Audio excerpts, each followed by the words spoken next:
প্রিয় বন্ধুরা, আসসালামু আলাইকুম। আমি একজন রিক্সা চালক শ্রমিক ভাই হযরত আলীর কাছে জানতে চাই, নতুন সরকারের কাছে আপনার প্রত্যাশা কি? নতুন সরকারের কাছে প্রত্যাশা আমার হলো যেন গরিব কিনা মানুষ সুন্দরভাবে চলতে পারে, রাস্তাঘাটে কোনো যেন অসুবিধা না হয়, কোনো ছিনতাই আহাজানির হাতে যেন না পড়ে গরিব মানুষ। আপনাদের কি কোথাও চাঁদা দিতে হয়? এইমাত্র কোথাও লাগতেছে না, আজ থেকে 1.5-2 বছর আগে লাগছিল।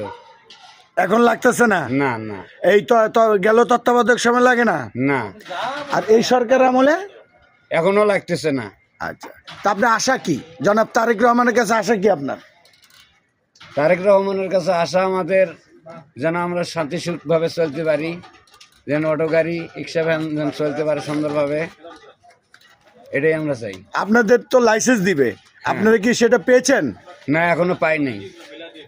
চেষ্টা করেন, ইনশাল্লাহ পাবেন। হ্যাঁ, আর কিছু? না আর কিছু বলতে চাই না ভাই। ধন্যবাদ, থ্যাংক ইউ আপনাকে।